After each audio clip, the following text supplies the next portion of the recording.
Telangana film chamber of commerce వ్యవస్థాపక అధ్యక్షుడాయన. దాదాపు 40 సినిమాలకు నిర్మాతగా వ్యవహరించారు. 8 సినిమాలకు దర్శకుడిగాను చేసిన అనుభవం వారిది. 45 సినిమాల్లో నటించిన గొప్ప నటుడు. 252 సినిమాల డిస్ట్రిబ్యూటర్గా గుర్తింపు పొందిన వ్యక్తి. మిట్టపల్లి సర్పంచిగా, ఉమ్మడి మెదక్ జిల్లా డీసీసీబీ వైస్ చైర్మన్ గా పదవులను అలంకరించిన రాజకీయ నేత. సిద్దిపేట జిల్లా అర్బన్ మండలం మిట్టపల్లి గ్రామానికి చెందిన ప్రతాని రామకృష్ణ గౌడ్తో రియల్ టాక్ విత్ ఏకే.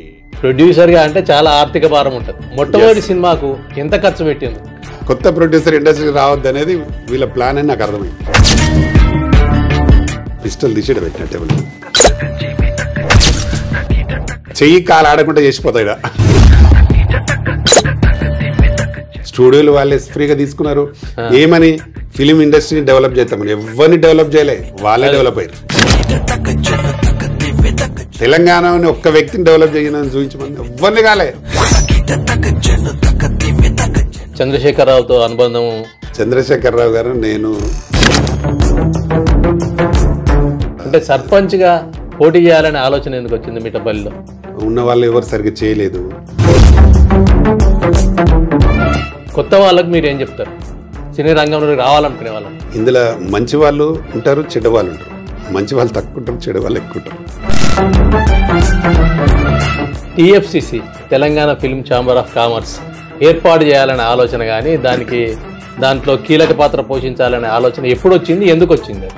సినిమాలు రిలీజ్ డేట్ ఎత్తారన్న, డేటు వానికి నచ్చకపోతే తీసి మళ్ళీ ఎంబడే మార్చేస్తారు. వేరే వేళ మార్చనియారు, అది కూడా చేస్తారు వాళ్ళు. ఇప్పుడు ఓటీటీ వచ్చిన తర్వాత దానివల్ల ప్రయోజనం చేకూరిందా? ఎట్లాంటి అనుభవాలు ఉన్నాయి? హీరో ఇమేజ్ లేదా దర్శకుని ఇమేజో ఇంకెవరి ఇమేజ్ను పట్టుకొని వాళ్ళు విపరీతంగా పెంచేస్తున్నారు. ఇప్పుడు గవర్నమెంట్ 200 రూపాయలకి ఇచ్చింది టికెట్ వీళ్ళు 3000 ఎట్లా అమ్ముతారన్న టికెట్, ఒక్క టికెట్.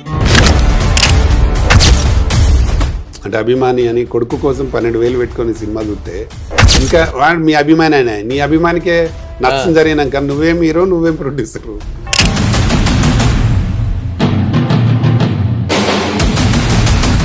సామాన్యులకు దూరమైన సినిమా ఇండస్ట్రీ. నటుడు అల్లు అర్జున్ రావడానికి పర్మిషన్ ఇవ్వలేదు, అట్లాంటివన్నీ రకరకాలుగా వినిపిస్తున్నాయి. అల్లు అర్జున్ పోవాలి, ఎందుకు పోవద్దు? ఆడవాడు అన్న బన్నీ చెప్పిండు, బిన్ని ఎందుకు పట్టించుకోవాలని. ప్రతాని రామకృష్ణ గౌడ్తో రియల్ టాక్ విత్ ఏకే.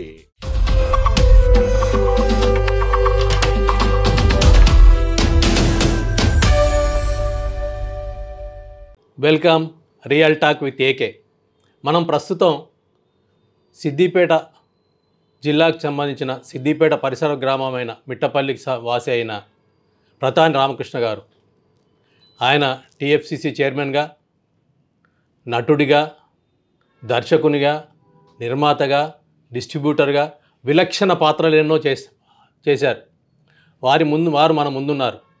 వారి అనుభవాలు, వారి జీవితం యొక్క సారం, సినీ రంగంలో వారు ఎదుర్కొన్న ఆటుపోట్లు ఇత్యాది అంశాలని మనం తెలుసుకుందాం. నమస్కారం సార్. నమస్కారం. రాజకీయ రంగం నుంచి అంటే మిట్టపల్లి సర్పంచ్గా పనిచేశారు. సర్పంచ్ తర్వాత కోఆపరేటివ్ చైర్మన్ అయినారు. కోఆపరేటివ్ చైర్మన్ నుంచి జిల్లా డీసీసీబీ వైస్ చైర్మన్ అయినారు. ఆ తర్వాత ఒకేసారి రాజకీయ రంగం నుంచి అనూహ్యంగా సినీ రంగంలోకి వచ్చారు. సినీ రంగంలో మీరు ఎదుర్కొన్న మొదటి అనుభవం ఏంటి? మా అంజన్నగా నాకు పాత జర్నలిస్ట్ మిత్రులు అన్నగారు నేను సిద్దిపేటలో ఉన్నప్పుడు ఎన్నోసార్లు మా ఇంటర్వ్యూలు, మా న్యూస్లు రాసి చేసి ఉన్నారు. అయితే నేను సర్పంచ్ చేసిన మిట్టపల్లి విలేజ్ సిద్దిపేట మండలి అది. అయితే అక్కడే కోఆపరేటివ్ బ్యాంక్ చైర్మన్గా 3 టర్మ్స్ చేసిన. అందులో ఒక term district central bank vice చైర్మన్గా కూడా చేసిన కొన్ని రోజులు. అయితే అంతకుముందే సినిమాలో ప్రవేశం ఉండింది, కానీ ఆర్టిస్ట్గా కోటి రామకృష్ణ గారితో ఏ cinema? Lady boss, Vijayashanti heroine. అందులో దానికి శివరాజు, వెంకటరాజు అని ప్రొడ్యూసర్స్. నేను ఎప్పుడంటే అది 1989లో 88-89లో ఈ చంద్రబాబు నాయుడు గారే నాకు ఒక లెటర్ రాశారు. ఎవరికి? కోటి రామకృష్ణ గారు. ఏమనంటే ఇట్లా మా రామకృష్ణ, అప్పుడు నేను స్టేట్లో టీడీపీలో ఎగ్జిక్యూటివ్ మెంబర్గా ఉన్నా.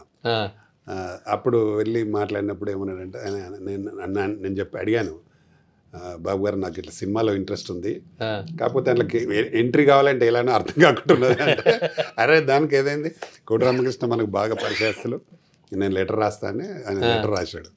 ఇట్లా మా రామకృష్ణ గారికి ఇంట్రెస్ట్ ఉంది సినీ ఇండస్ట్రీలో చేరడానికి కూడా పైరవి పట్టి. అయితే ఆయన రాస్తే తీసుకెళ్ళి నేను కోటి రామకృష్ణ గారికి ఇచ్చిన, సార్ ఇట్లా నాకు ఇంట్రెస్ట్ ఉంది, నేను రావాలనుకుంటాను అంటే, ఓకే ఓకే అని ఆయన ఉన్నన్ని రోజులు ఆయన 4-5 సినిమాలు ఇచ్చేది. ఒకటి ఆవేశం, ఒక 5-6 సినిమాల్లో యాక్ట్ చేసిన. అప్పుడు నేను ఎంత మంచి క్లోజ్ అయిపోయింది నాకు కోటి రామకృష్ణ గారు, వాళ్ళ ఫ్యామిలీ మేము అంతా. ఆ తర్వాత ఎప్పుడు నేను కలిసిన చంద్రబాబు నాయుడు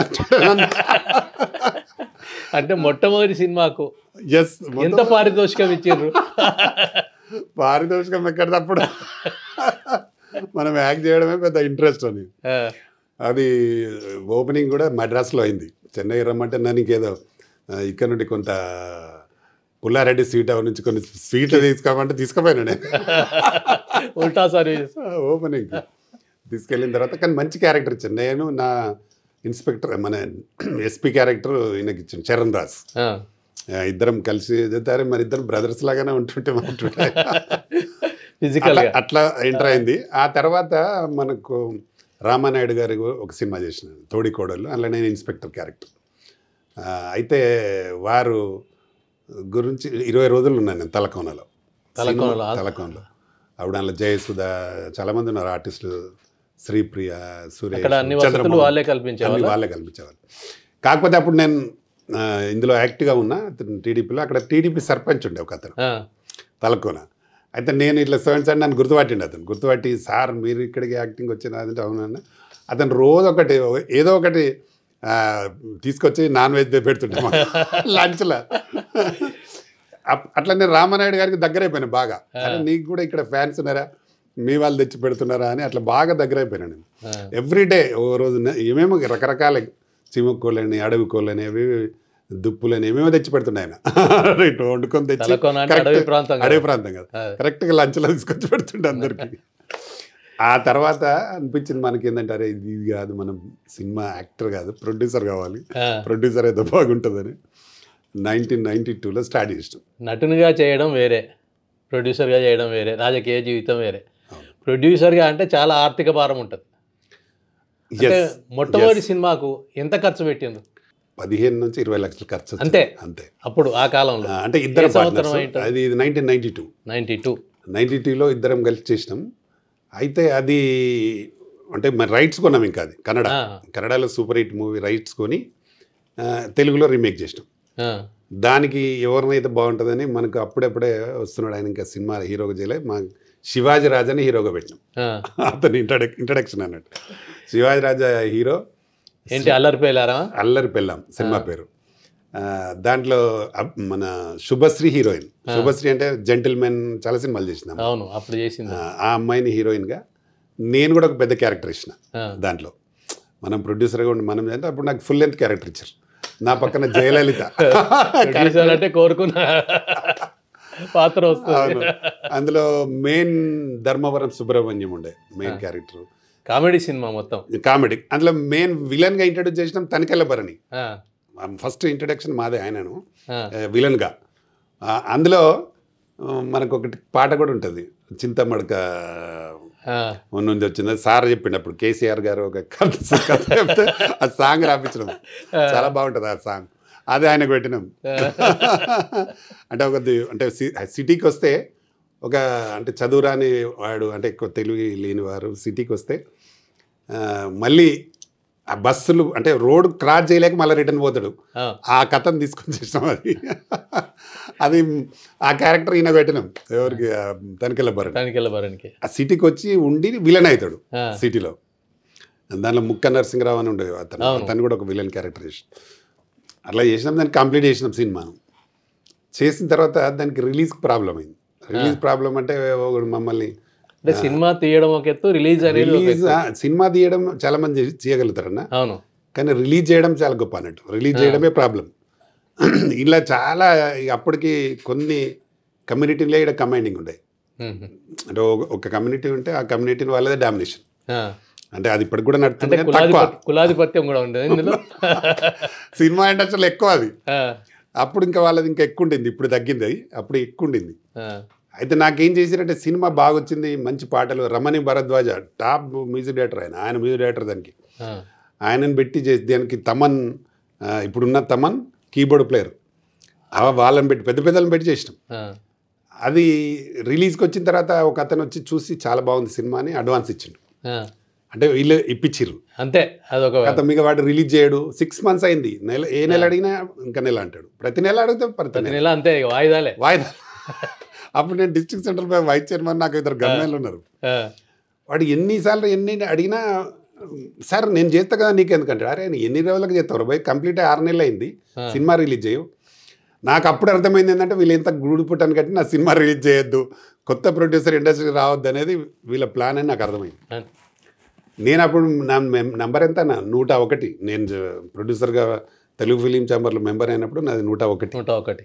అప్పుడు అప్పుడే ఈ కేఎల్ నారాయణ, సురేష్ బాబు అప్పుడు అప్పుడే అయినారు, వాళ్ళు కూడా మెంబర్లు. నేను అంత సీనియర్ను. నేను అనుకున్న ఇది కథ ఉన్నదని ఆయన ఒకరోజు అడిగినాను, అసలు ఏం చేస్తావా చెయ్యవా, అసలు విషయం ఏంది. మెయిన్ ఏంటంటే ఆయనకి సంబంధించిన ఒక బంధువు ఒక 2 మర్డర్లు చేసిండు హైదరాబాద్లో. వాడిని పెట్టుకొని నన్ను బెదిరిస్తాడు అన్నట్టు. అరే నువ్వు బిజినెస్ వేరు, అది వేరు, నువ్వు ఇట్లా బెదిరితే ఎట్లా నాలంటావు. నేను ఫస్ట్ టైం ఇండస్ట్రీకి వచ్చిన, సినిమా కంప్లీట్ చేసినా రిలీజ్ చేయమంటే వాడు ఏదో నేను ఎవరో గట్టిగా పెట్టి, నేను అసలు వస్తున్నాను నీ ఆఫీస్కు, ఎన్ని గంటలకు రమ్మంటే చెప్పని గట్టిగా నిలదీస్తే 12కి రమ్మన్నాడు. ఓకే వస్తున్నా అని చెప్పిన. 12 గంటలకు మన ఆఫీస్ పోయినా ఆర్పి రోడ్లో. వాడు ఒక 20 మంది గ్యాంగ్ని పెట్టుకున్నాడు. నేను నా గన్మెన్ తోటి పోయినాను. పోయి ఏంద్ర చేస్తావా చేయవా అని అంటే వాడు అదే అంటాడు నా దగ్గర. నాకు అప్పుడు గన్మెన్లతో పాటు 9mm పిస్టల్ కూడా ఇచ్చారు. పిస్టల్ తీసి పెట్టిన టేబుల్ మీద. దాడి దెబ్బకి షాక్ అయ్యాడు. అవి ఏందని ఇప్పుడు అరే ఎట్లయినా నేను కేసు అవుతుంది, నేను కొట్టిన కేసు అవుతుంది, చంపిన కేసు అవుతుంది, ఒకటే కేసు. నీకు చెయ్యి కాలు ఆడకుండా చేసిపోతాడు. అయితే రిలీజ్ చేస్తావా లేకపోతే నా పైసలు నువ్వు తీసుకో. వాడు రిటర్న్ తీసుకోనంటాడు, సినిమా చేయనట్టు. వాడు ఈ పిస్టల్ దిగనే ఉన్న 20 మంది వెళ్ళిపోయారు. మా గన్మెన్లు కూడా ఉన్నారు కాబట్టి వెళ్ళిపోయారు. అప్పుడు వాడు దారికి వచ్చిండు, వద్దన్న ఇక నువ్వే తీసుకో, నేను రిలీజ్ చేయలేను అది అని చెప్తే వాడిని రిటర్న్ చేసి సినిమా తీసుకొని నేను మళ్ళీ రిలీజ్ చేసిన. అంటే మళ్ళీ ప్రొడ్యూసర్ దొరికిందా? అది దొరుకుతారు, డిస్ట్రిబ్యూటర్ కావాలని వీళ్ళు పెండింగ్ చేసారు. అప్పటికి టామ్ అయిపోయింది సిటీ ఈడ. ఓహో ఇది పెద్ద గొడవ అయింది, దాన్ని తీసుకొచ్చిండు, సినిమా తెచ్చుకున్నాడు వాపస్ అని చెప్పి దాన్ని రిలీజ్ చేసినామన్నా. మంచి నాకు మా పెట్టుబడి పోగా నాకు 5 లక్షల లాభం వచ్చింది ఆ సినిమా. ఆ కాలంలో చాలా బాగుంటాయి సాంగ్స్ కానీ అది కానీ, మంచి సినిమా. అయితే అప్పటి నుంచి అట్లా అంటే ఇక్కడ ఈ ఇండస్ట్రీలో ఒక క్యాస్ట్ పెత్తనం ఎట్లుంటుంది అంటే, కొత్త వాడు ఇండస్ట్రీకి రావద్దు అసలు. అంటే మనమే పంచుకోవాలి. హీరోగా రావద్దు, ఎవడుగా నిర్మాతగా రావద్దు, ఇప్పుడు దర్శకునిగా. అంటే ఇప్పుడు వస్తున్నారు ఇప్పుడు అంటే ఇప్పుడు కొద్దిగా నాలాంటి వాళ్ళు కొందరు వచ్చారు కాబట్టి వెసులుబాటు కలిగింది. లేదంటే డామినేషన్ ఇవన్నీ రానియరు. ఇప్పుడు వాళ్ళే ఇలా ఈ హౌజులు వాళ్ళే ఫ్రీగా తీసుకున్నారు, స్టూడియోలు వాళ్ళే ఫ్రీగా తీసుకున్నారు. ఏమని ఫిలిం ఇండస్ట్రీని డెవలప్ చేస్తామని ఎవరిని డెవలప్ చేయలే, వాళ్ళే డెవలప్ అయ్యారు. తెలంగాణని ఒక్క వ్యక్తిని డెవలప్ చేయని చూపించమని ఎవరిని కాలే. హైదరాబాద్లో ఇండస్ట్రీ డెవలప్మెంట్ కోసం వచ్చిన సెల్ఫ్ డెవలప్ అయ్యారు. ఇప్పుడు కోట్ల రూపాయల ఆస్తులు అయిపోయినవి. అవే ఆ జాగాలే చాలు. ఇప్పుడు నాలాంటి వాళ్ళు నేను వచ్చిన అప్పుడే నాలాంటి వాళ్ళు అంటే నిలవకుండా చేయడం, సినిమా థియేటర్లు దొరకకుండా చేయడం, థియేటర్లు లేకపోవడం, బాగా ఉన్నా బాగలేదని తీసేయడం. అంటే థియేటర్లు ఇస్తారు ఎట్లుంటుంది అన్నానే మనం సినిమా చేసినాం, సినిమా బాగోతుంటే కూడా వాళ్ళు ఏం చేస్తారంటే వాళ్ళ సినిమా వచ్చిందని మనం తీసేస్తారు, రన్నింగ్ కూడా అంతే. ఇప్పుడు అదే వాళ్ళ సినిమా నడవకపోయినా నడిపిస్తారు, నెల రోజులు నడతారు. అది వాళ్ళ సిస్టమ్ అన్నట్టు. సీట్లు ఖాళీ ఉంటే సినిమా నడుస్తుంది. నేను ఇట్లా ఎన్నో సినిమాలు, నా సినిమా పోగా నాకు అల్లరి బెల్లం సినిమా కూడా మంచి టాక్ వచ్చింది, మంచిగా పోతుంది, రన్నింగ్లో తీసేసారు. ఓకే పోయినా నాకు 5 లక్షల లాభం వచ్చిందని చెప్పి నేను డిస్ట్రిబ్యూషన్ చేసిన అన్న కొన్ని సినిమాలు. మిట్టపల్లిలో మీ ఫాదర్ ఏం చేసేవారు? మా father ex service men, ex service men, అందుకే అక్కడ ఉంది ఫోటో. ఆయన ఎప్పుడో 30 years పనిచేసిండు అంటే అందులో ఆర్మీలో సుబేదార్గా ఆఫీసర్ అయిన మోటార్ మెకానికల్ ఇంజనీర్ ఉండే. ఆయన అప్పుడే గ్రాడ్యుయేట్ చేసిపోయి ఆ కాలంలో మోటార్ మెకానికల్ ఇంజనీర్ ఉండి ఆయన 1961లో చైనా వార్లో పాల్గొంటే ఆయనకు నెహ్రూ అది కూడా ఇచ్చిండు, ఒకటి మెమోంటో ఇచ్చిండు ఆయన. ఆ ఫోటో ఉంది మన దగ్గర, వీడియో కూడా ఉంది, మన పాటలో పెట్టినాం దాన్ని. ఆయన ఉండవడం వల్ల నేను అప్పుడు మా ఫాదర్ ఇక్కడ ఉండే, ఇది అయోధ్యలో ఉండే జాబ్ పరంగా, నేను కూడా అక్కడే పుట్టిన అప్పుడు అయోధ్యలో. చిన్నప్పుడే నదిలో ముంచిన మా అమ్మ చెప్తుంటది, దానిలో ముంచిన నిన్ను చల్ల నీళ్ళల్లా చెప్తుండే. అంటే అక్కడ ఉంటే నేను కొన్ని రోజులు మా డాడీ రామ్టేక్లో ఉండే, నాగ్పూర్ దగ్గర. అక్కడ ఉన్న బరోడాలో కూడా నాకు గుర్తుంది. బరోడాలో అయితే కొంచెం 7th class చదువుతున్నప్పుడు లీవ్లలో పోయినాం, బరోడాలో ఉండే. అట్లా దేశమంతా తిరిగినా మా డాడీతో నేను. అంటే ఇక సుబేదార్ కాబట్టి చాలా ప్రాంతాలు ట్రాన్స్ఫర్ చేస్తుంటారు, జరుగుతుంటాయి. ఇక్కడ అవసరమైతే అక్కడికి పంపిస్తుంటారు. ఇక్కడ బొల్లారంలో కూడా ఉండే కొన్ని రోజులు, బొల్లారం ఉన్నప్పుడు కూడా వచ్చాను నేను.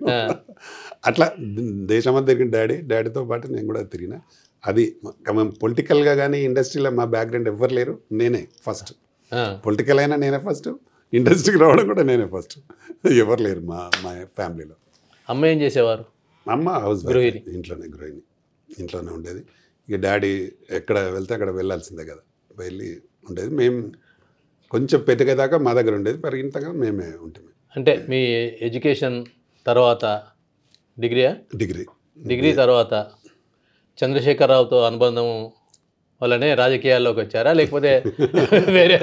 అయితే అసలు ఏంటంటే చంద్రశేఖరరావు గారు, నేను మదన్ మోహన్ శిష్యులం. ఆయన కాంగ్రెస్ నుంచి వచ్చాడు, కాంగ్రెస్. నేను కాంగ్రెస్లో ఉంటే నాకు 90 అనుకుంటా, 90లో మన దగ్గర ఎలక్షన్స్ బిఫోర్ 83లో ఎలక్షన్ ఉండే. 83 ఫస్ట్ ఎలక్షన్ చంద్రశేఖరరావు.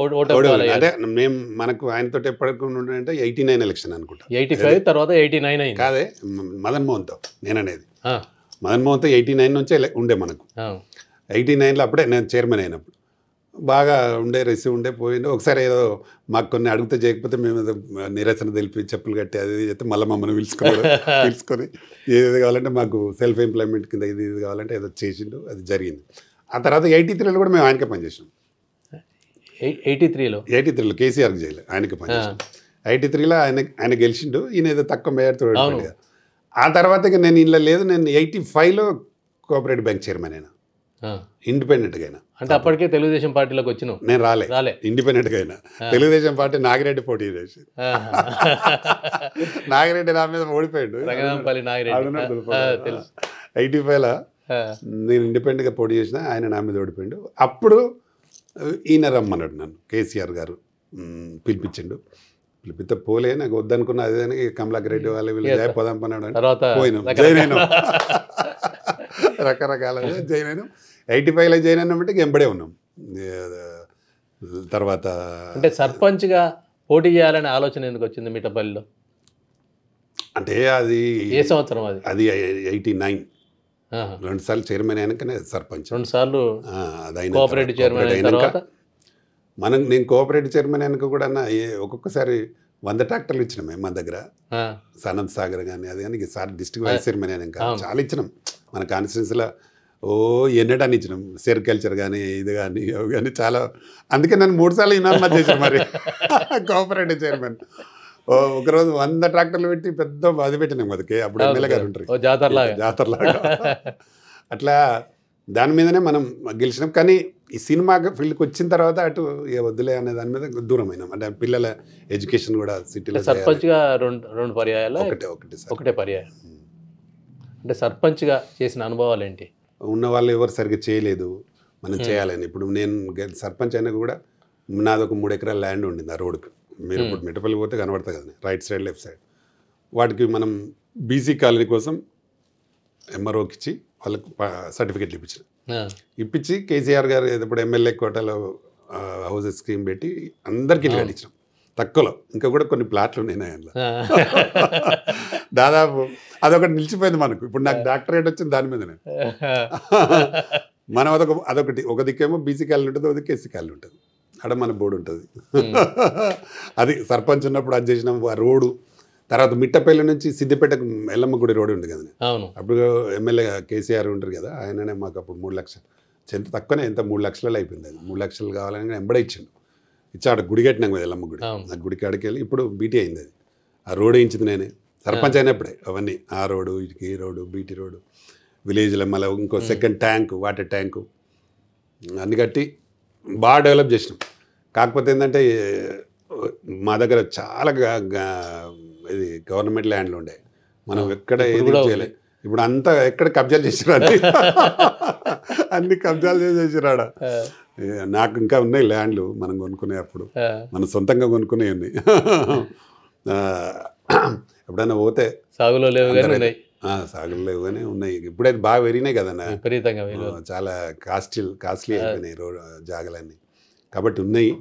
అదొకటైతే మనకు చిరస్థాయిగా నిలిచిపోయింది. నాకు అక్కడ బీసీ కాలనీ, ఎస్సీ కాలనీ నేను నా జమానాలు కట్టించాను. ఆ గుడికి రోడ్డు ఎల్లమ్మ గుడి టు సిద్దిపేట చాలా షార్ట్ అన్నట్టు. ఇట్లయితే 5 కిలోమీటర్ అయితే అట్లా 2 కిలోమీటర్. చెరువు కట్ట మీద మన రేఖ ఆయన రమేష్, ఆయన పెట్రోల్ పంప్ కాడికి వెళ్తారు చక్కగా. నటుడుగా, నిర్మాతగా, దర్శకునిగా మారాలనే ఆలోచన ఎప్పుడు వచ్చింది? దర్శకునిగా అంటే పెద్ద అనుభవం కావాలి, దానికి రకరకాల విభాగాలకు సంబంధించిన అనుభవం ఉండాలి. ఒక నటులను తీర్చిదిద్దడంతోనే సరిపోదు. అది సంగీతం కానీ ఇంకా వేరువేరు ఫైటింగ్స్ కానీ ఇంకేమైనా రకరకాలుగా ఉంటాయి. వాటన్నిటిలో అనుభవం అప్పటికి అంటే చూచాయగా వచ్చిందా, లేదా అనుభవం సాధించిన తర్వాతనే దర్శకునిగా అయిందా? అన్న నేను మొట్టమొదటి సినిమా అయింది దర్శకునిగా నాది మొట్టమొదటి సినిమా అంటే ఉన్మాది నుంచే స్టార్ట్ చేసిన. అంటే నేను కూడా వన్ ఆఫ్ ది హీరోగా చేసిన అలా ఉన్మాద్ అని. అది కరెక్ట్గా 91 డేస్కి రిలీజ్ చేసిన 3 భాషల్లో, తెలుగు, హిందీ, తమిళ్. హిందీలో సిస్కియాన్ అని, తెలుగులో ఉన్మాద్ అని, తమిళ్లో ఏదో పేరు పెట్టరాలి. ఈ 3 భాషల్లో 91 రోజు రిలీజ్ అని. అంటే చరిత్ర వాళ్ళకు చూపించాలి మనము అనేది. మనం ఇండస్ట్రీలో మనల్ని తక్కువ అంచనా స్త్రీలు, మన అంచనా ఏందో చూపిస్తామని, సత్తా ఏందో చాటాలని సూర్య అని ఒక హీరోని పెట్టిన నేను. శిశ్వ అని ఒక అమ్మాయి, విజయవాడ అమ్మాయిని హీరోయిన్ ఇంట్రడ్యూస్ చేసిన. ఎంబడే మా సినిమా రిలీజ్ కాగానే ఎంబడే అమ్మాయికి చిరంజీవి సినిమాలో అవకాశం వచ్చింది, రవితేజ్ పక్కన శిశ్వ. అయితే దాంట్లో రిలీజ్ చేసినాం, మంచి ప్రాఫిట్ వచ్చింది. అది కూడా అంటే పెద్ద కాదు, కాకపోతే మనం పెట్టిన దానికి 5-10 లక్షలు వస్తుండే అక్కడ. ఆ కాలంలో 5-10 లక్షలు అంటే 5-10 కోట్లు అనుకోవచ్చు. అట్లా అది చేసిన తర్వాత ఏంటంటే నేను 2092 నుంచి 2001 వరకు ఒక 15 సినిమాలు చేసినాను కంటిన్యూ, రెగ్యులర్గా చేస్తా, వరుసగా చేస్తా పోస్తున్నా. అప్పుడు పూర్తిగా దెబ్బతీసిన సినిమా ఏదన్నా ఉందా మరి? అంటే నాకు 2 ఉన్నాయి. ఒకటేమో డిస్ట్రిబ్యూషన్ ఉండే, ఒకటి ఇది ఉండే. కొన్ని డిస్ట్రిబ్యూషన్లో పోయినా మళ్ళీ కొన్ని మళ్ళీ వస్తుండే. ఇప్పుడు నేను అదే డావెన్సీ కోడ్ అని ఆల్ ఇండియా రిలీజ్ చేసిన, ఇంగ్లీష్ మూవీ, తెలుగులో కూడా డబ్బింగ్ చేసి. అదేంటంటే యేసుక్రీస్తుకు ఒక లవర్ ఉంది అనేది కథ. దానికంటే ముందు ఒక సినిమా చేస్తే అది ఫ్లాప్ అయింది.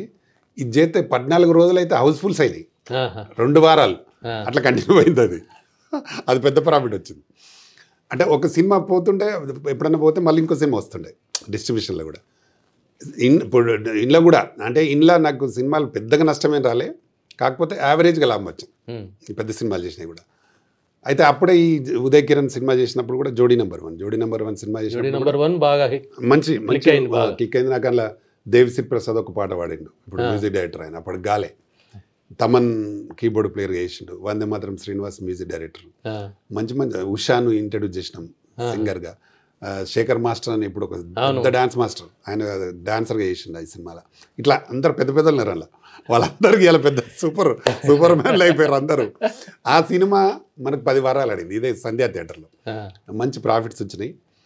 ఆ తర్వాత నేను దాన్ని ఏం చేసినట్టు ఆల్ ఆంధ్రప్రదేశ్ అంతా ఓన్గా రిలీజ్ చేసిన, హిందీ అంతా అమ్మేసిన. ఈ ఓన్ రిలీజ్ అయిన చేసినా కూడా ఇప్పుడు జగదంబ సెంటర్ ఉండింది వైజాగ్లో, వాళ్ళ దానిలో రిలీజ్ చేస్తే బాగుపోయిందని వాళ్ళే కొన్నారు. ఇట్లా తిరుపతిలో ఒక థియేటర్ ఉంటాయి, అందులో వాళ్ళకి ఇస్తే వాళ్ళ ఎట్లా ఇలా నెల్లూరు రామకృష్ణ థియేటర్ అని ఉంటుంది, ఆయన అట్లే నేను ఓన్ రిలీజ్ చేసిన సార్ పెద్ద బాగుంది ఇది అని వాళ్ళకి ఇట్లా అన్ని జిల్లాల్లో అయితే మంచి ప్రాఫిట్ వచ్చింది అది. మనకు తెలంగాణలో నేనే ఓన్ రిలీజ్ చేసిన ఇక్కడ 10 వీక్స్ పోయింది. కాబట్టి అట్లాంటి సినిమాల అంటే అన్నిటికంటే హైయెస్ట్ వచ్చింది అది డావిన్స్ కూడా నాకు బాగా డబ్బులు వచ్చింది. ఇక తక్కినాయని యావరేజ్ అక్కడికి వచ్చినట్టు లేకపోతే కొత్త ఎక్కువ వచ్చినట్టు అనుభవాలు ఇచ్చే డైరెక్టర్ అయినా. ఈ 15 సినిమాలు చేసిన తర్వాత నేను ఎట్లుంటే అంటే ప్రొడ్యూసర్ అంటే ఇప్పుడున్న రోజులలో చాలామంది ఏం చేస్తారంటే అసలు షూటింగ్కి పోరు, లొకేషన్కి సంబంధం ఉండదు, డబ్బులు పెడతారు, వాళ్ళు ఎక్కడో ఉంటారు. మనం అలా కాదు, ప్రతిదీ ఏ షాట్ ఎట్లా పెడుతున్నారు, ఎలా చేస్తున్నారు. నాకు ఇది ఎవరి ద్వారా నేర్చుకున్నట్టే నేను రామానాయుడు గారు అది తలకోనలో 20 రోజుల్లో కాబట్టి ఆయన ద్వారా నేర్చుకున్నా. ఆయన ఎంబడే ఉంటుండే 5 గంటలకు లేచి అందరినీ లేపుతుండే మైక్ పెట్టి 7 గంటలకల్లా ఫస్ట్ షాట్ తీస్తుండే. ఫస్ట్ షాట్ తీసినాక అప్పుడు ఆయన టిఫిన్ చేస్తుండే, అందరిని టిఫిన్ చేసి అందరు రెడీ చేసి ఆయన ఒకప్పుడు టిఫిన్ చేస్తుండే. అది మనకు అలవాటు అయిపోయింది. మనం కూడా నేను చేసిన సినిమాలు అన్ని ఫస్ట్ షాట్ 7 గంటలకు చేస్తుండే ఖచ్చితంగా. మొన్న కూడా అంత టైమ్లీ నటులు కానీ మిగిలిన వాళ్ళు కానీ లేవడం చేయడం 100% మనం 7 o'clock ఫస్ట్ షాట్ అంటే 5 గంటకో 6 గంటకో లేవాలి కనీసం. 5 గంటలకు లేపుతుండే వాళ్ళందరినీ. ఇప్పుడు మేము మొన్న ఆ కాలంలో ఒక కమిట్మెంట్ ఉండేది, ఇప్పుడు కమిట్మెంట్ లేదంటున్నారు చాలా.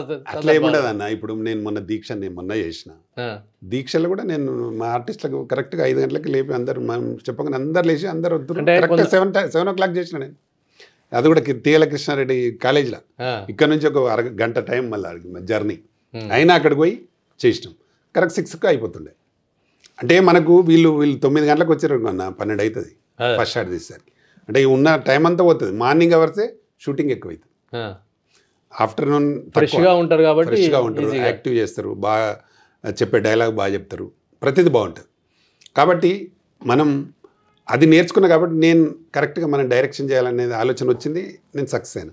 నేను పెద్ద సినిమా చేసిన కదా director Sardar Papanna, super star Krishna గారితో చేసిన. సుమన్లో విలన్ రామిరెడ్డి, పెద్ద పెద్ద ఆర్టిస్టుల అభినయశ్రీ హీరోయిన్, మా ఇంకో ఆయన జైహింద్ అని కొత్త హీరో, తర్వాత శ్రీజాను కొత్త అమ్మాయిని ఇంట్రడ్యూస్ చేసినాం. ఇట్లా చాలామంది ఆర్టిస్టులతోటి కమెడియన్స్ అయితే 10 మంది ఉండరు. గుండన్ మధురావు అని, గౌతమ్ రాజ్ అని, చిట్టిబాబు, చాలామంది. ఇట్లా వీళ్ళందరిని పెట్టి అందులో కూడా నరసింహరాజు, జయలలిత, ఇట్లా చాలామందిని పెట్టి నేను డైరెక్షన్ చేసిన, ప్లస్ ఒక క్యారెక్టర్ కూడా చేసిన. అలా అది కూడా జస్ట్ ఎంతనే 4 monthsలో కంప్లీట్ చేసిన సినిమా. అది కూడా ఇంకా సెట్స్ వేసి గోల్కొండ కోటలో మనం హెలికాప్టర్ షూట్ చేసి ఒక అందులో అన్నీ గుర్రాలు, ఏనుగులు, లోడపెట్టలు అన్నీ పెట్టి హిస్టారికల్ మూవీ కదా. సర్దార్ పాపన్ అంటే ఆ రోజు ఎవరికి తెలియదు. మేము అంటే సర్దార్ పాపన్ చేయడానికి మీ కులాభిమానం కారణమా ఏంటి? మరి కులమని కాదు, ఒక కొంతవరకు ఉంటుంది అనుకోవచ్చు. కానీ ఒక తెలంగాణలో 350 సంవత్సరాల క్రితమే పోరాడిన వ్యక్తి వీళ్ళ మీద అంత మంచి సబ్జెక్ట్ను ఎందుకు చేయొద్దు మనము అని నేను చేసిన తర్వాతనే అందరూ తెలిసింది సర్దార్ పాపన్ అంటే ఎవరు. ఇప్పుడు అంతెందుకన్నా, ఇప్పుడు ఆయన ప్రేమించి పెళ్లి చేసుకున్న మాధవీలత అని ఉంటుంది కరీంనగర్లో. ఆమె పేరు మీద గుడి ఉంది, అది ఎవరికి తెలియదు, ఇప్పటికి కూడా తెలియదు అందరికి. నేను సినిమా చేసేటప్పుడు వాళ్ళకి సంబంధించిన బంధువు ఉండే ఒక ఆయన జడ్జి. నేను సినిమా చేసేటప్పుడు మాకు ఎక్కడో కలిసి ఆయన చెప్పాడు నాకు, ఇట్లా మా దగ్గర గుడి ఉంది, ఆమెది మంచి పూల తోట ఉంటుంది, మాధవీలత అని, ఆమె రోజు పూజ చేస్తారు అని నాకు చెప్పిండ్రు వారు. అంటే హిస్టరీ చాలామందికి తెలియకుండా మూతపడిపోయినాయి కూడా ఉన్నాయి. దాన్ని కూడా నేను ఎప్పుడు మనకు ఆ పేర్వారం రాములు వాళ్ళ తమ్ముడు జగన్నాథం గారు ఉంటారు, ప్రొఫెసర్. ఆయన నాకు లండన్ లైబ్రరీకి వెళ్ళి తెచ్చిచ్చిండు. నేను అడిగితే తీసుకొచ్చి ఇచ్చిండు. దాన్ని బట్టి చేసిన నేను కథ కొంత సినిమాటెక్గా మార్చి. అదే నీకు అంతేందుకు నాకు తర్వాత తెలిసింది ఏంటంటే సర్దార్ పాపారాయుడు కూడా అదే కథ కొంత తీసుకున్నారు, ఎక్కువ తీసుకోలే. కొంతనే దొంగతనం చేసి అది తీసుకొని సూపర్ హిట్ కొట్టిండు ఆయన. ఇంటి దాసా తీసిండు దాన్ని. కానీ మేమేమో మొత్తం ఐస్ట్రీ తీసినాం, వాళ్ళు కొంత భాగమే తీసుకున్నారు. అట్లా అంటే వాళ్ళు సినిమా రంగంలో అప్పటికి బాగా అనుభవాలు ఉన్నాయి కాబట్టి ఎట్లా మార్చుకోవాలో అట్లా మార్చేసుకున్నారు. మళ్ళీ ఎన్టీ రామారావు కదా. అయితే నేను చేసినప్పుడు కృష్ణ గారు కూడా అన్నారు, అప్పుడు చాలా బాగా చేస్తున్నావు రామకృష్ణ, నువ్వు ఎక్కడ నేర్చుకున్నావు? అదంటే నేను ఎక్కడ నేర్చుకోలేదు సార్, నేను సినిమాలు చూసి తీసి నేర్చుకున్నా అని చెప్పి. అని బాగా వారైతే టైం అంటే టైంకి వస్తుండే, ఆయన ముందే చెప్తుండే మేము 7 గంటలకు స్టార్ట్ చేస్తున్నాం సార్ అంటే నేను కరెక్ట్గా 10:30 11 గంటలకు వస్తా అంటుండే, కరెక్ట్గా అదే టైంకి వచ్చు, కరెక్ట్గా 5కి పోతా అంటుండే, 5కి వెళ్ళిపో. మేము ఈ లోపల వేరే షార్ట్స్ ఇస్తుంటాం ఆయనే కాకుండా 11 గంటల దాకా మనం ఒక మార్చుకొని అట్లా చేస్తాం. అట్లా కంటిన్యూగా దాదాపు నాకు ఆయన 20 రోజుల టైం ఇచ్చి 20 రోజులు ఇచ్చిన డేట్లు అన్నీ పర్ఫెక్ట్గా యూజ్ చేసుకో బాగా చేసి. దాని తర్వాత నాకు బాగా కాన్ఫిడెన్స్ పెరిగింది, ఇక ప్రతిదీ నేనే డైరెక్షన్ పెట్టు. 8 సినిమాలు చేసిన ఇప్పటికి డైరెక్షన్. పేర్లు జ్ఞాపకం ఉన్నాయా? ఇప్పుడు మొన్న చేసిన దీక్ష నేనే చేస్తున్నా, రిలీజ్ కావాల్సి ఉంది. సర్దార్ పాపని చేసినాము, తర్వాత ఒకటి బ్యాంక్ అని ఒకటి ఉండే అది చేసినాము, సంసారం అని చేసినాం, ఉన్నాయి సినిమాలన్నీ 8 సినిమాలు. ఇది దీక్షతో 8 సినిమాలు. రేపు కబడ్డీ కూడా చేస్తున్నా, అది కూడా నేనే డైరెక్టర్. స్క్రిప్ట్ అంతా రెడీ అయింది. అంటే ఇప్పటికే కబడ్డీ ఆట మీద సినిమా వచ్చింది. అంటే ఇది మహిళా kabaddi, only girls, women's kabaddi. దాంట్లో ఇప్పుడు ఒక 2 పాటలు మంగ్లీతో వాడించిన, ఒక 2 మధుప్రియ వాడింది, గీతా మాధురి వాడింది. త్వరలో సెట్స్ పైకి వెళ్తుంది. దాంట్లో మా ఫైట్ మాస్టర్ రవి కూడా ఫుల్ ఫైట్స్ చేస్తున్నాడు. మొన్న దీక్షాలు కూడా చేసిండు ఆయన. ఇప్పుడు డైరెక్టర్ తపన అంటే నేర్చుకునే తపన ఉంటే డెఫినెట్గా ఏదైనా చేయొచ్చు మనం. ఎందుకంటే నేను సినిమాలు చేసి ఉన్నా కాబట్టి నాకు ప్రతి తెలుసు, ఏ కెమెరా పెడితే బాగుంటుంది, ఏ యాంగిల్ పెడితే ఎట్లుంటుంది అనేది. ప్లస్ మనం ప్రతి సినిమా 10 సార్లు చూస్తుంటాం, మనం చేసిన సినిమా డబ్బింగ్ అప్పుడు చూస్తాము, రీ రికార్డింగ్ అప్పుడు చూస్తాము, 5.1 చేసి అన్నీ తెలిసిపోతుంటాయి. కాబట్టి సినిమాలు ఎక్కువ చేసిన వ్యక్తికి డెఫినెట్గా డైరెక్షన్ అంటే ఇంట్రెస్ట్ ఉంటే డైరెక్షన్గా డెఫినెట్గా చేసుకోవచ్చు, ప్రాబ్లం లేదు. దర్శకునిగా అనుభవాలు చెప్పారు, డిస్ట్రిబ్యూటర్గా కొంత చెప్పారు.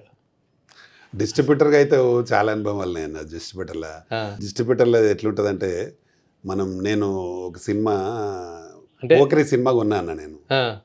పోకిరి సినిమా అప్పుడు పూరి జగన్నాథ్ ప్రొడ్యూసర్, దానికి ఇంకొక ప్రొడ్యూసర్ ఏమో కృష్ణ బిడ్డ. డిస్ట్రిబ్యూషన్ కొంటే నేను ఒక 55 లక్షలు అడ్వాన్స్ ఇచ్చిన దానికి, ఆర్కే ఫిలిమ్స్ మీద.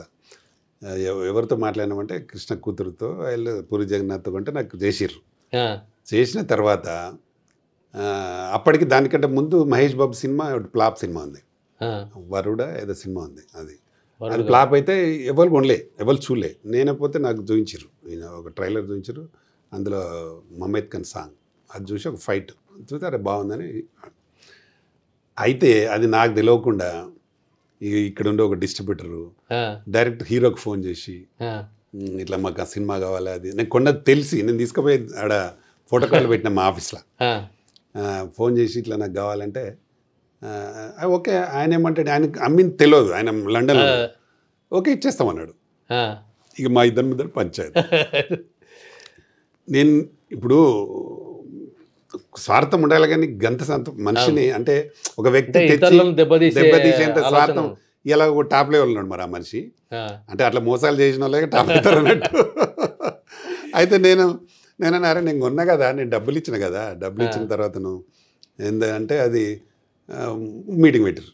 ఆయన 3 రోజులకు 4 రోజులకు వచ్చిన ఆయన hero. Distributors meeting, distributor plus వాళ్ళు కలిపి మీటింగ్ పెట్టారు. నిర్మాత. అప్పటికి నాకు ఇంక వాళ్ళ సైడ్కి వెళ్ళి ఇంకోళ్ళు కొందరు ఉంటారు కదా, అదెందుకు ఇక్కడ పెద్ద వీరభద్ర పెద్ద ప్రొడ్యూసర్ అన్నాడు. మన ఈయన అంబికా కృష్ణ దాని ప్రొడ్యూసరు, రవికుమార్ చౌదరి అని అంతకుముందు ఆయన సినిమా పెద్ద హిట్ అన్నట్టు, యజ్ఞం గోపిచంద్ సినిమా, ఆ డైరెక్టర్ సినిమా బాలకృష్ణ హీరో. నాకు కొద్దిగా ఏంటంటే ఎన్టీఆర్ బాలకృష్ణ అంటే ఫ్యాన్ కదా, మొదటి నుంచి ఎన్టీఆర్ అంటే ఫ్యాన్. అరే బాలకృష్ణ మా కొద్దిగా తగ్గుతుంది దాని మీద నాకు. పెద్ద డైరెక్టరు, పెద్ద ప్రొడ్యూసరు, మంచి పబ్లిసిటీ చేస్తారు, అది ఇది అనేది దాని మీద వాళ్ళు. అందులో ఒక మిస్ ఇండియా అమ్మాయి హీరోయిన్, అన్నీ చెప్పారు నాకు. చెప్పి కూర్చున్నాం అక్కడ, పంచాయతీ ఏదో పెట్టిరు, కూర్చొని వద్దురు రామకృష్ణ నాకు ఎప్పుడో అప్పుడు సపోర్ట్ చేసిండు ఆయన ఏదో సినిమాకి, మాకు మురారి సినిమాకు 100 days చెప్పించిండు, 80 days ఆడితే అది ఇది కొద్దిగా మాకు ఏదో వదిలిపెట్టు అది అంటే, నాకు ఇక మా అభిమాన హీరో సినిమా అనేది మెదులుతుంది. లేదంటే నన్ను ఇడిచిపెట్టాను నేనన్నా. అంటే అప్పటికి అంటారు వాళ్ళు, గుంటూరు తీసుకో, గుంటూరు నీకు 1 కోటి రూపాయలకి ఇస్తాం, ఎంజీలే 1,20,00,000 వస్తున్నాయి నీకు ప్రాఫిట్తో ఇస్తాం తీసుకోండి అని వీళ్ళు రిక్వెస్ట్ చేయదు, ఎందుకంటే నేను అడ్వాన్స్ ఇచ్చిన కదా. రిక్వెస్ట్ చేస్తారు. నేను వద్దు, ఇస్తే నైజాం ఇయ్యండి, లేకపోతే వద్దు, ఎందుకంటే పక్కన బాలకృష్ణ సినిమా చెప్తారు కదా. అయితే ఆడికి పెట్టి నా వద్దనుకున్నాను నేను. అంటే ఇక వాళ్ళు ఇచ్చేటట్టు కనబడతలేరు. డబ్బులు రిటర్న్ ఇచ్చారా, బెనిఫిట్తో ఇచ్చారా? లే, డబ్బులే ఇచ్చారు. వాళ్ళు డైరెక్ట్ చెప్తలేడు నేను ఎంటర్ అయినా అని. ఈరోజు పెద్ద డిస్ట్రిబ్యూటర్ ఆడే ఇలా డిస్ట్రిబ్యూటర్. అయితే నేను మారి వీరభద్రకి ఇచ్చిన డబ్బులు తీసుకొని. వీరభద్ర తీసుకొని చేస్తే విపరీతంగా సక్సెస్ సూపర్ హిట్. ఇది అట్టర్ ఫ్లాప్ అయింది. ఇది ఒక్క సుదర్శన్ థియేటర్లో ఒక 20 లక్షల షేర్ వచ్చింది నాకు.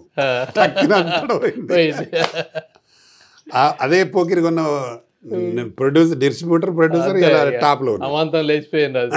అంటే మనకు అట్లా రాసి పెట్టింది. అంటే ఇలా మోసం చేసే వాళ్ళకి కూడా ఎక్కువ ఉంటారు. అది మామూలు వాళ్ళతో జరిగినవి కొన్ని ఉంటాయి అన్నట్టు. ఇప్పుడు ఆ వ్యక్తి మంచోడైతే అరే ఆయన డబ్బులు ఇచ్చిండు తెచ్చుకున్నాడు అని పక్కకు ఉండాలి. మనం ఇచ్చిన దానికంటే మళ్ళీ 15 లక్షలు ఎక్కువ ఇచ్చి నేను 3,60,00,000 కొన్నా, అండ్ 3,75,00,000 కొన్నాడు. 15 లక్షలు ఎక్కువ ఇచ్చి నా మీద కొని రిలీజ్ చేసి అని 100 కోట్లు వచ్చినాయి దగ్గర సినిమా. అంటే ఈడ కొంత మంచిగా ఉంటే కూడా రంగంలో రకరకాల మోసాలు ఉంటాయి.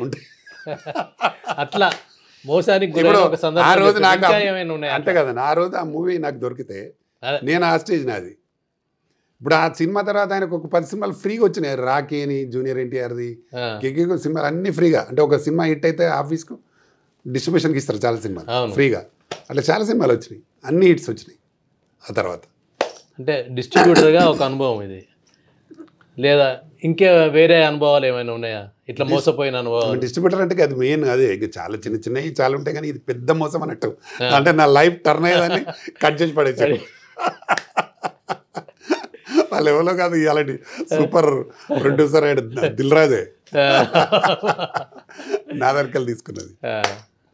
అది పరిస్థితులు ఎట్లుంటాయి అన్న అంటే, సినిమాలు చేసేది ఒక విధము, దీనిలో ఎంతవరకు ఏ సినిమా తీసుకోవాలి, ఎప్పుడు ఎట్లా చేయాలి, కొంత టాక్టిక్స్ వాడి తీసుకునేటోళ్ళు కూడా ఎక్కువ మంది ఉంటారు అన్నట్టు. అచ్చా సినిమాలు రిలీజ్ డేట్ ఎత్తారన్న, డేటు వానికి నచ్చకపోతే తీసి మళ్ళీ వెంబడే మార్చేస్తారు, వేరే వేళ మార్చనియారు. అది కూడా చేస్తారు వాళ్ళు అవసరమైనట్టు. వాళ్ళు ఇప్పుడు వాళ్ళకి మెయిన్గా ఏందన్నా థియేటర్స్ అవసరం. అవును, ఇండస్ట్రీ థియేటర్స్ అన్ని వాళ్ళ చేతిలో, నలుగురు థియేటర్లో వాళ్ళ చేతులు ఉన్నాయి కాబట్టి, నలుగురు ఉన్నాయి కాబట్టి వీణ సినిమా రిలీజ్ అయినప్పుడు ఆయన హెల్ప్ చేస్తాడు, అతను రిలీజ్ అయితే ఇది హెల్ప్ చేస్తాడు. Mutual understanding. ఇప్పుడు ఇంతెందుకే మన పుష్పకే వాళ్ళకి ఎక్కువ లేవు థియేటర్లు, సెకండ్ వీక్ అన్ని తీసి పడేసారు సగం. అదే వాళ్ళ సొంత సినిమా అనుకో తీయరు, అసలు తీయరు, సగం కొంచెం వచ్చినా చేస్తారు. దీని మీదనే కదా మనం మొదటి నుంచి పోరాటం అన్నట్టు. ఇక మనం ఇండస్ట్రీకి రావడమే పోరాటంతో వచ్చినాం. నటునిగా ఎన్ని సినిమాలు చేశాను? నటునిగా 40 సినిమాలు చేసిన. మీకు నచ్చిన సినిమా ఏంది నటునిగా? నటునిగా అంటే నాకు బాగా నచ్చింది మా ఉన్మాది. నేను 20 ఫీట్ల హైట్కి వెళ్ళి దూకా దాంట్లో ఒక ఫైట్ సీన్లో రియల్గా. అప్పుడు అన్ని పేపర్ మన ఈనాడులో కూడా ఫ్రంట్ పేజీలో వచ్చింది, రామకృష్ణ కాబట్టి 20 ఫీట్లు దూకారు, ఇప్పటికి ఎవరు దూకలే అని. నా తర్వాత 10 ఫీట్స్ దూకాడు శ్రీహరి నా సినిమా తర్వాత. అది బాగా అంటే బాగుంటుంది, క్యారెక్టర్ బాగుంటుంది. అంటే నాకు బాగా సెట్ అయింది ఇన్స్పెక్టర్ క్యారెక్టర్.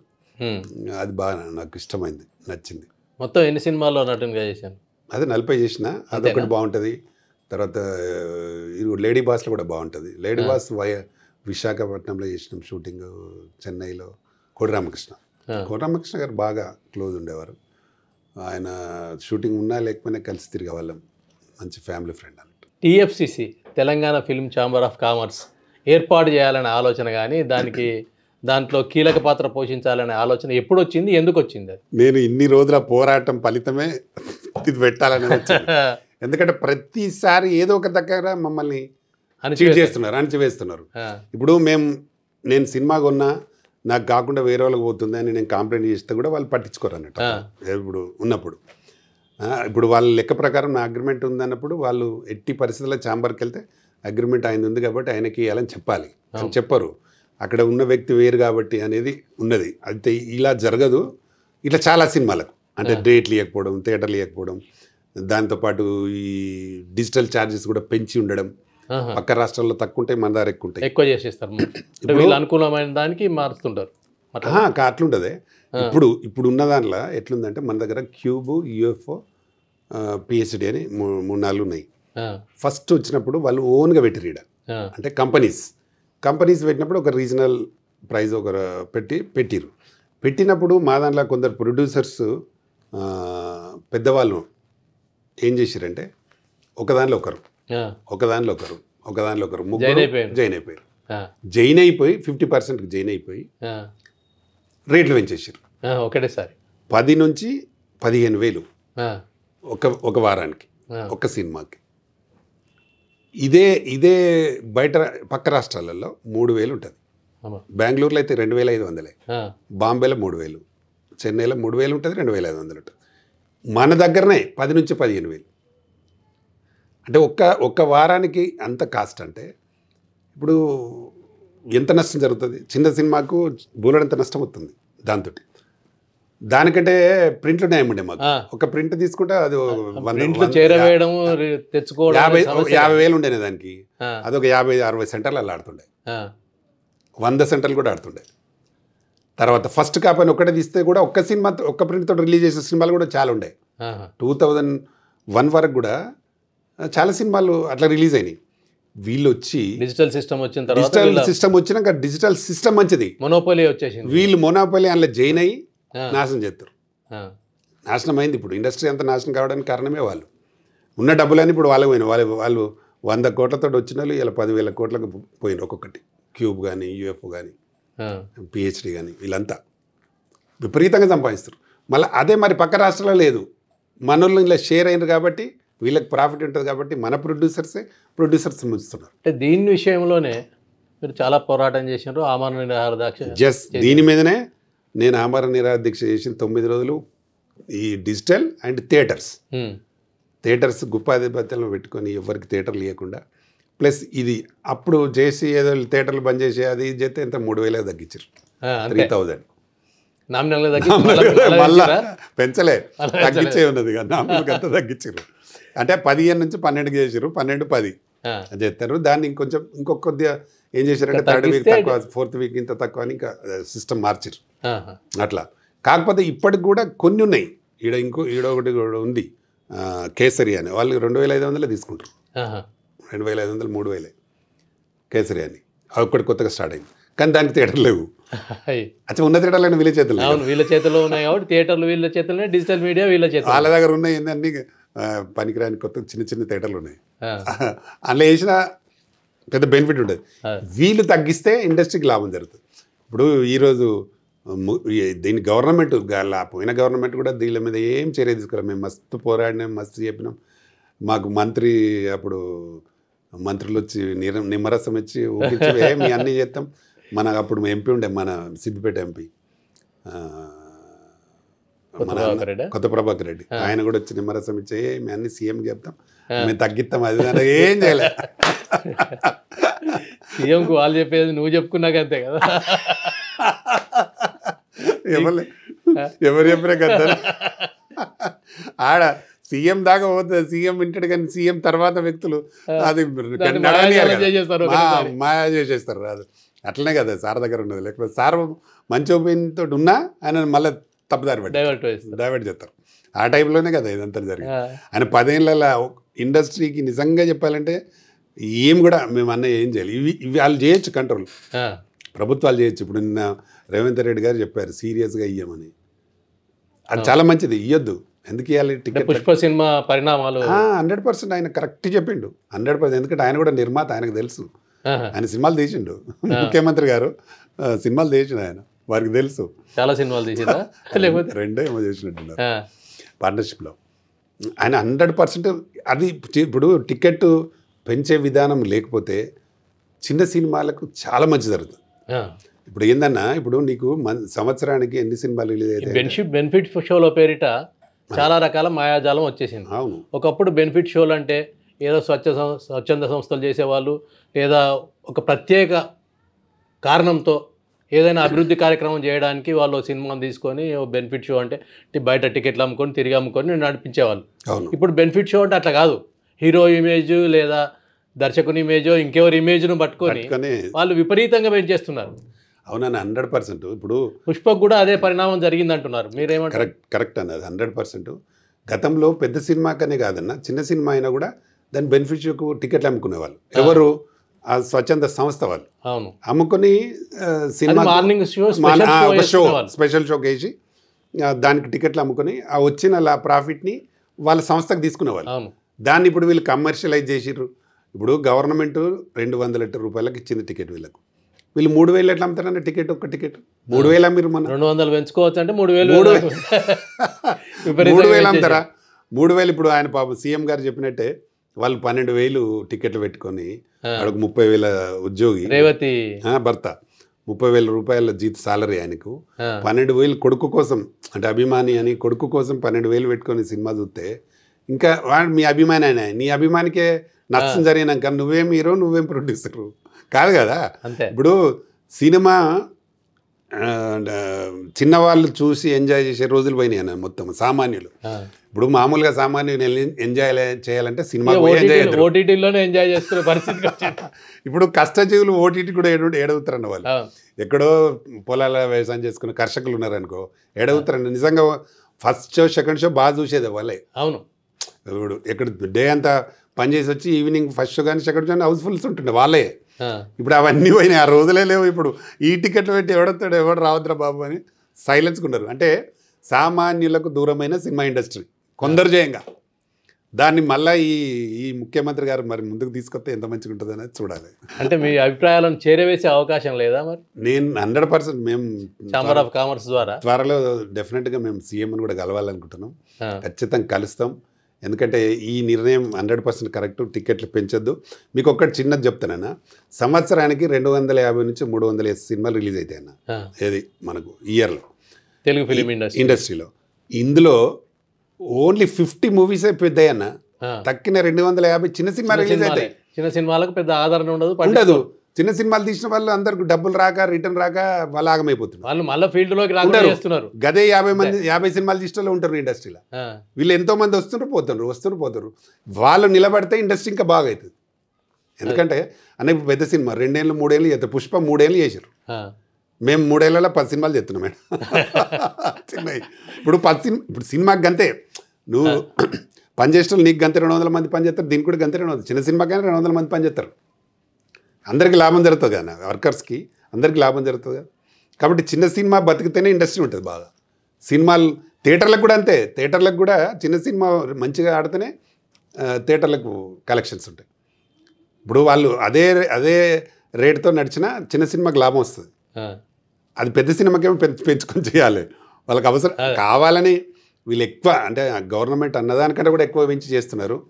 సినిమా ఇష్టారీతిగా సినిమా చూడకుండా చేస్తారు. అంటే పర్మిషన్ లేదనేది ఒకటి ఉన్నది, పర్మిషన్ లేకుండా కూడా మళ్ళీ చేసిండ్రు అనేది.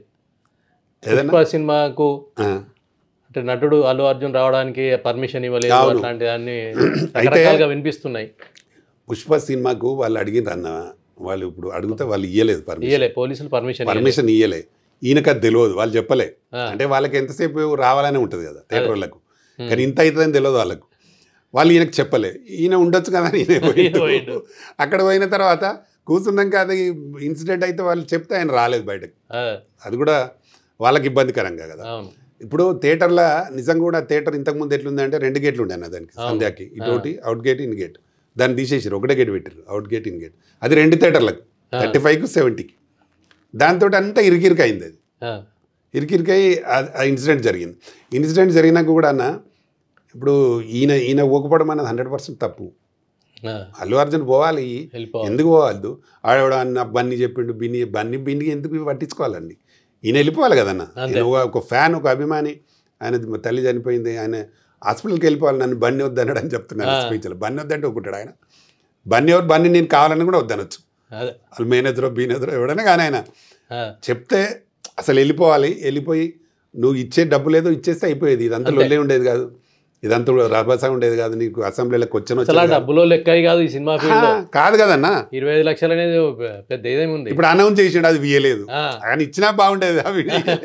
ఇమీడియట్ గా ఇస్తే వాళ్ళ కుటుంబానికి సహాయం అయ్యేది. ఇప్పుడు నీకు వాళ్ళు ఒక్కరు కాదన్నా, ప్రొడ్యూసర్ కూడా అనౌన్స్ చేయాలి.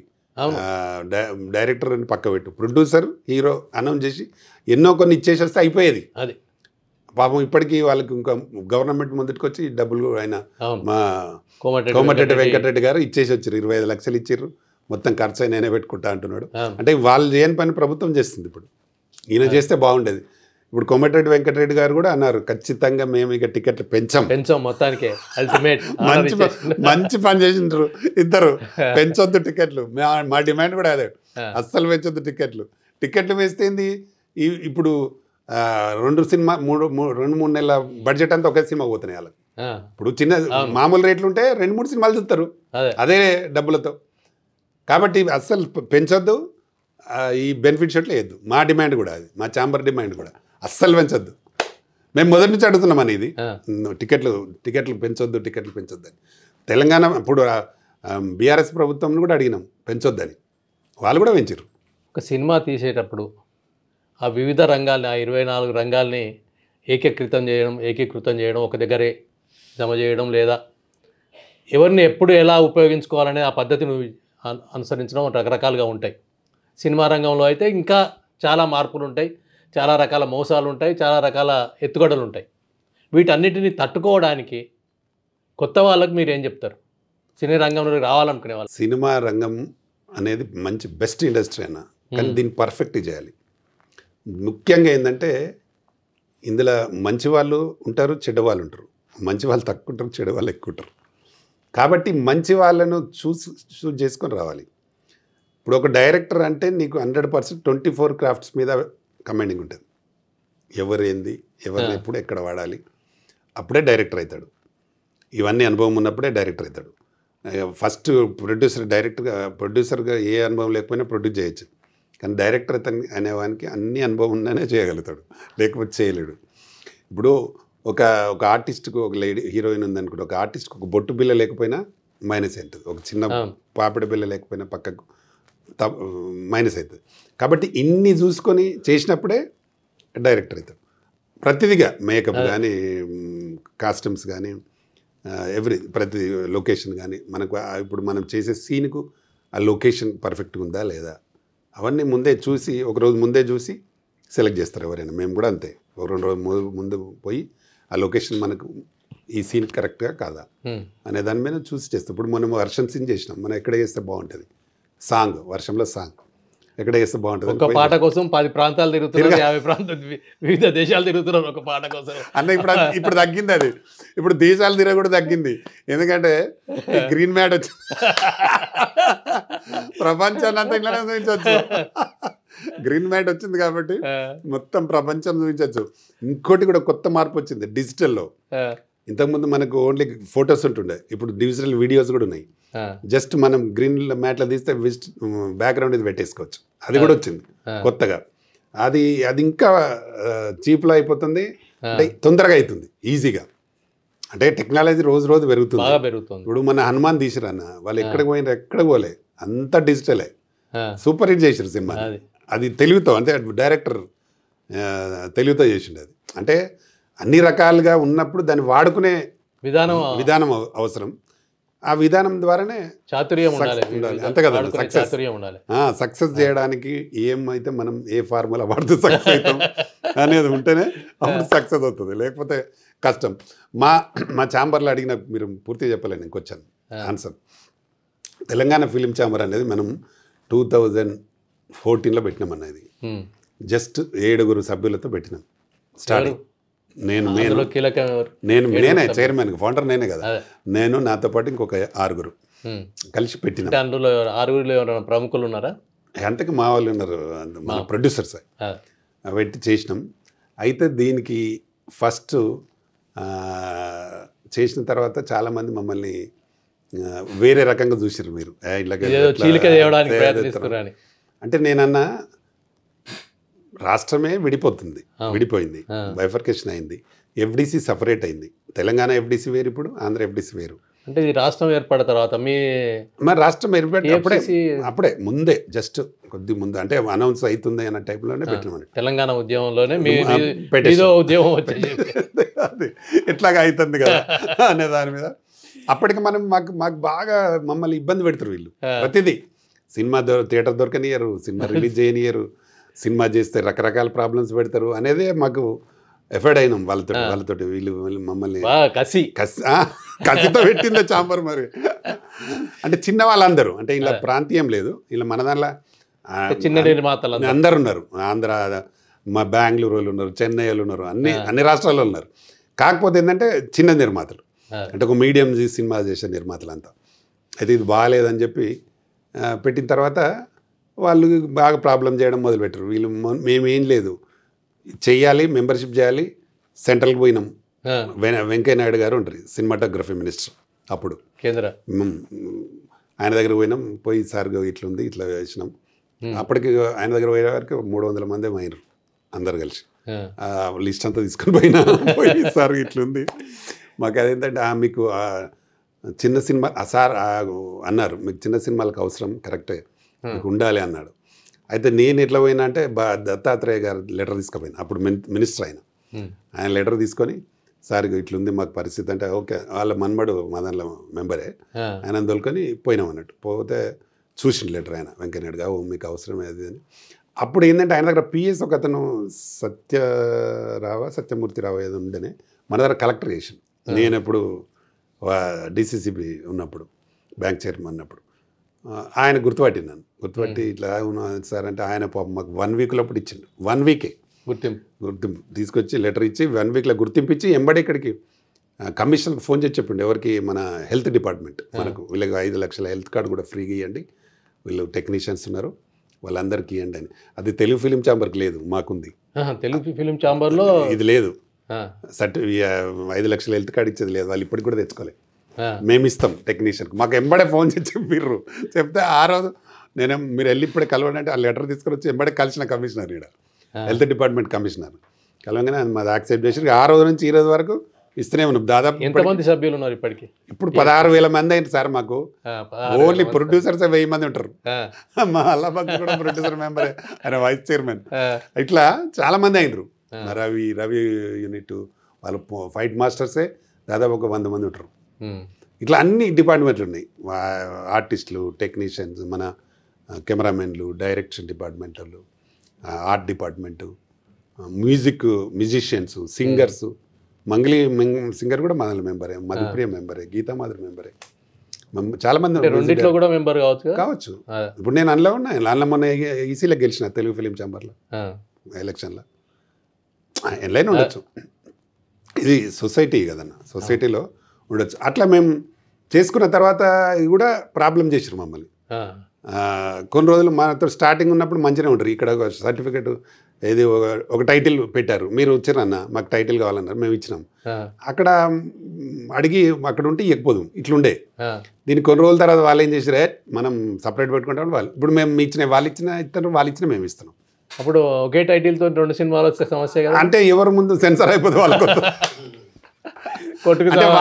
వాళ్ళే తీసేసారు అన్న అది ముందు మనం ఒప్పుకున్నాం నడిపించినాం కొన్ని రోజులు ఒక 2 years నడిచింది ఇలా మారుతుంటారు కదా వాళ్ళు అంటే 2 సంఘాల మధ్య నిర్మాతలు అవుతుంది అట్లే అవుతుంది అంటే ఆడ రకరకాల మనుషులు వస్తుంటారు రోజుకోసం 2 years ఒకసారి ఎలక్షన్ అవుతుంది ఈసారి వచ్చిన చైర్మన్ నెక్స్ట్ ఉండడు కొత్త ఆయనతో కొత్త పెడతారు అన్ని మనమేమో ఇక్కడ పర్మనెంట్ కదా ఫౌండర్ కాబట్టి అంటే ఫౌండర్ కాబట్టి ఇప్పుడు ఆరోసారి గెలిచినాం మళ్ళీ మొత్తం కమిటీ అన్నీ యూనానిమస్ చేసినాం ఇంతమంది ఉన్నా అందరు సహకరిస్తారు మా వాళ్ళు ఎందుకంటే మనకు ఛాంబర్ డెవలప్ కావాలి ఇప్పుడు మనం కూడా అన్న 24 గంటలు పనిచేస్తున్నాం ఇక్కడ ఎవ్వరు వాళ్ళు ఇప్పుడు విజయవాడలో ఉన్నారనుకోండి ఆయన సార్ నేను రాలేకపోతున్నా నాకు టైటిల్ కావాలి అదంటే ఓకే పంపి అంటే ఫోన్లో పంపిస్తాడు నేను మళ్ళీ మేము అంతా చేసి మళ్ళీ ఆయనకు ఫోన్లో పంపిస్తాం అంటే ఆయన వచ్చిపోయే ఖర్చులు కూడా తగ్గిపోతాయి అట్లా చేస్తాం ఇప్పుడు వాళ్ళు వేరు వాళ్ళు ఏంటంటే వాళ్ళు రావాలి 3 రోజులు చూడాలి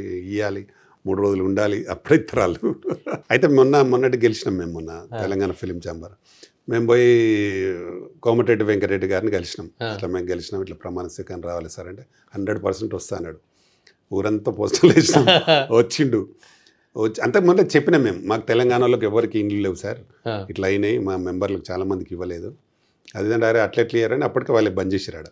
బంద్ చేసి మొన్న మాకు దీనికి వచ్చినప్పుడు ప్రమాణ స్వీకారంలో చెప్పిండు, మీరు లెటర్ అంటే లెటర్ ఇచ్చినాం. ఏమని చెప్పిండంటే మీకు 100% ల్యాండ్ ఇప్పిస్తా, మీకు లిస్ట్ తయారు చేసి ఇవ్వండి, తర్వాత మీ ఆఫీస్కి కూడా ల్యాండ్ ఇప్పిస్తా అని ప్రామిస్ చేసిండు. 100% ఇప్పిస్తా అన్నాడు. మా వాళ్ళందరూ ఉండరు ఆ రోజు, అందరు ముందట్లే స్పీచ్లో చెప్పిండు, మీరు లిస్ట్ తయారు చేసేయండి, మీ అందరికి రాలేదు నాకు తెలుసు, మీ అందరికి ఇప్పిస్తా అన్నాడు. మాకు ఆ ప్రభుత్వంలో అయితే ఇస్తాను ఎప్పుడు ఎవరు హామీ ఇవ్వలేదు, వీరు మాత్రం హామీ ఇచ్చారు, అయితే నమ్మకం మాకుంది. మా ఉద్దేశం ఏం లేదన్నా, మా దాంట్లో ఉన్న మెంబర్లు అందరికీ, ఇల్లు లేని వారందరికీ ఇండ్లు ఇప్పియాలనేది మా ఉద్దేశం. హెల్త్ కార్డులు అయితే అందరికి ఇస్తున్నాం, ఒక ఇల్లు కూడా ఇస్తే చాలా పుణ్యం జరుగుతుంది. ఇస్తారని నమ్మకం కూడా మాకు ఎందుకు వచ్చిందంటే, వాళ్ళు కాంగ్రెస్ దాంట్లో తీర్మానం చేసుకున్నారు జాగలు అమ్మొద్దు అని, కాబట్టి మాకు ఇస్తారని నమ్మకం వచ్చింది ఇప్పుడు. అవునా కాదా? ఇవ్వాలని కోరుకుంటాం మేము, ఎందుకంటే త్వరలో ముఖ్యమంత్రి గారిని కూడా కలుస్తాం మేము, కలిసి వారికి కూడా రిక్వెస్ట్ పెట్టుకుంటాం, ఎందుకంటే చాలామంది ఉన్నారు ఇల్లు లేని వాళ్ళు మా దాంట్లో. మేము కూడా చాలా ఏం తక్కువ చేయలేదన్న, మేము మొన్న కరోనా అప్పుడు కూడా 30,000 మందికి మేము నిత్యావసర సరుకులు ఇచ్చినాం. మనకు వెజ్ అండ్ పోలీస్ వాళ్ళందరికీ మాస్కులు అండ్ శానిటైజర్ ఇచ్చినాం. అంటే ఇక్కడ మా దగ్గరికి వెళ్ళి ఒక అమ్మాయి మిస్ ఇండియా అయిన తర్వాత మిస్ ఏషియా పోయింది, పోతే కూడా మేము 5 లక్షలు, రష్మి ఠాకూర్, ఇప్పుడు మా అధ్యక్షురాలు, ఆమె టీమా అధ్యక్షురాలు, ఆమెకు మేము 5 lakhs ఇచ్చినాం మా ఛాంబర్కి వెళ్ళి, ఇచ్చి ఆమెను పంపించినాం. మొన్న ఇంకో అమ్మాయి మిస్ ఇండియా అయింది మా దాంట్లోకి వెళ్ళి. అంటే మన వాళ్ళు ఎవరున్నా వాళ్ళకి సపోర్ట్ చేస్తున్నాం ఛాంబర్ త్రూ, ఎంతో కొంత, అంటే ఎంత అప్పుడు వరద బాధితులు అప్పుడు ఇచ్చినాం, ఆంధ్రాకి ఇచ్చినాం, చెన్నైకి ఇచ్చినాం, ఎంతో కొంత, అంటే లక్షలు వేయలేదు, తక్కువ 2 లక్షలు 3 లక్షలు ఇంతవరకు. కాబట్టి మా వరకు ఏంటంటే ఈ గవర్నమెంట్లో మాకు మంచి జరుగుతుందని మేము అనుకుంటున్నాం, జరగాలని కోరుకుంటున్నాం అన్న. ఇప్పుడు ఓటీటీ వచ్చిన తర్వాత అన్న సినీ రంగానికి చాలా ప్రయోజనం చేకూరిందనే చాలామంది భావిస్తుంటారు. చూసే వాళ్ళకు కూడా, వీక్షకులకు కూడా సినిమా థియేటర్కి వెళ్ళాల్సినంత అవసరం లేకుండానే ఇంట్లోనే హోమ్ థియేటర్లలో లేదా టీవీలలో చూసుకుంటున్నారు. దానివల్ల ప్రయోజనం చేకూరిందా? ఎట్లాంటి అనుభవాలు ఉన్నాయి? ఓటీటీలో ఇప్పుడు రావడం వల్ల ఇటు ప్రజలకు మంచిది, చిన్న నిర్మాతలకు కూడా మంచి అయింది అన్న దాని ద్వారా. ఎందుకంటే ఇప్పుడు మేము సినిమా రిలీజ్ చేస్తున్నాం, సినిమా ఆడలేదు, డెఫినెట్గా మనకు ఓటీటీలో అమౌంట్ వచ్చేది. ఇప్పుడు మొన్న మా మెంబరే ఒక ఫ్రెండు మాధవరావు అని, ఆయన విజయ్ దేవరకొండ ప్రేమ కథ అని ఒక సినిమా చేసి మేము రిలీజ్ చేయించినాం. చేస్తే కథ పెద్దగా ఆడలే, అంటే మామూలుగా పోయింది. దాన్ని ఓటీటీలో పెట్టించినాం. మళ్ళా నెలకు 30 లక్షలు వస్తున్నాయి ఆయనకు. అంటే గ్రేట్ కదన్న. అంటే ఒక రకంగా మనకి ఏమి లేదు పోతుంది అనుకున్నప్పుడు ఓటీటీ ద్వారా డబ్బులు వచ్చినట్టే కదా. ఇప్పుడు నేను ఝాన్సీ ఐపీఎస్ రిలీజ్ చేసిన అన్న, అంటే ప్రత్యామ్నాయ మార్గం వచ్చింది, ఆదాయ మార్గం. ఇప్పుడు మేము మొన్న ఝాన్సీ ఐపీఎస్ రిలీజ్ చేసిన అన్న, ఇప్పుడు వేరే ఓటీటీలు అడుగుతున్నాను, ఈమని 2 చూజ్ చేసుకున్నా, ఏది నచ్చితే దానికి పర్సెంటేజ్ సిస్టమ్ ఉంటుందా లేదా కొనుగోలు? 2 రకాలు ఉంటాయి, పర్సెంటేజ్ ఉంటుంది, అవుట్ రైట్ ఉంటుంది. అవుట్ రైట్ అమ్ముకో 99% పర్సెంటేజ్ విధానం బెస్ట్ అన్నట్టు.